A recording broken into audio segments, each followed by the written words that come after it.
ToBRFV is a virus, a living virus. HREZ is a gene, a living plant gene. Living things evolve, they always change. So it makes sense that when the virus evolves, also resistance might be broken down. And we've seen in the past examples of this, also in tomato breeding. So, today's myth, is it true that HREZ will easily be broken by new mutant strains of ToBRFV?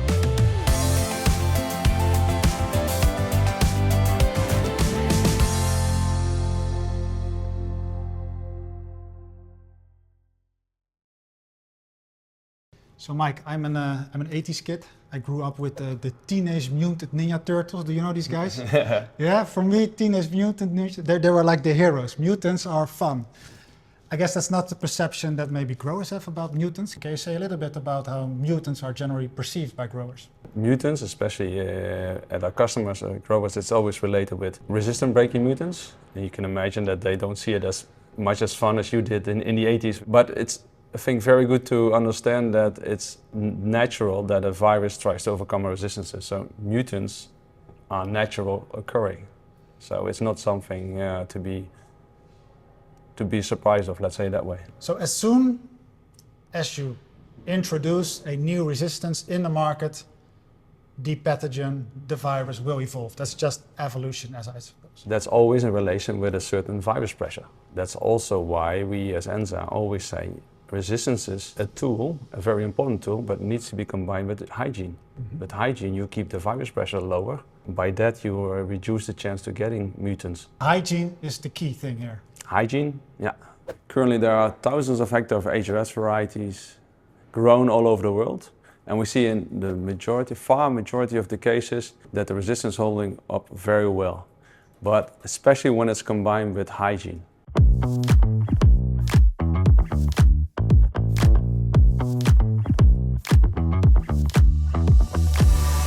So, will mutants arise? For sure, that's biology. But not every mutation is bad. Which ones are, which ones aren't, that's an active research line here at ENSA. When viruses replicate, small copying mistakes happen. Most of these mistakes make the virus weaker, so they fade away quickly. Very occasionally, a copying mistake appears that helps the virus slip past a resistance gene. Those rare mutants usually pay a price. They lose strength somewhere else. In the 1960s, breeders introduced TM22 to protect against ToMV with high resistance. Already in the early deployment of TM22, the virus produced a few mutants that could bypass TM22 recognition. They never became a widespread problem. As an industry, we handled those variants calmly and effectively for decades. So how do we know what mutations are out there and if it's a threat to our HREZ defense? For this, we have an active scouting, a global diagnostic survey. Each week we get new samples coming in, so our phytopathology team, led by Sergio, can keep a close eye on all the diversity that's out there.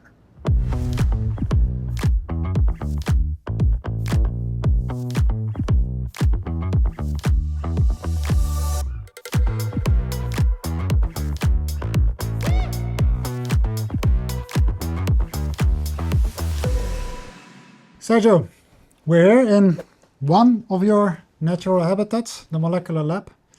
We, as a department, receive quite some samples on a yearly basis. Can you say a little bit about the diagnostics process? How does it look like and why do we actually monitor actively the kind of viruses that occur in the world? Since we deployed our HREZ varieties in the market, we've received over thousands of samples and analyzed them in different ways. In this lab, indeed, this is my natural habitat, so we analyze them molecularly. So we identify, for instance, sequences in the virus that we're interested in.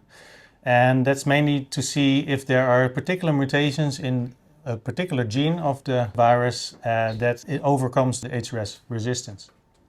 And that's why we're analyzing them, amplifying the virus particles and then sequencing them to learn more about those mutations.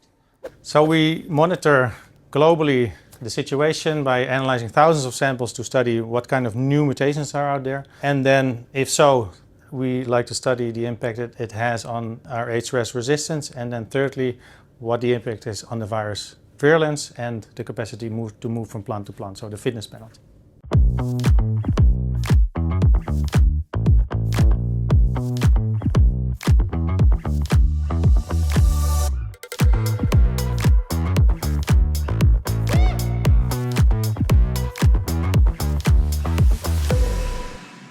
So, the fair conclusion about this myth, that mutants easily break the HREZ resistance. What's true about it? I'm going to be honest with you, there are mutants and some of them are breaking. I don't want to downplay the rare cases where growers have to face the challenges of these breaking mutants. But the reality is, the vast majority, over 95% of all the actors that we have with HREZ genetics stand firm on the ground. The resistance really holds up. And it's not just a matter of genetics, it's always a combination of high pressure. And that's where you and your hygiene measures really come in as a grower.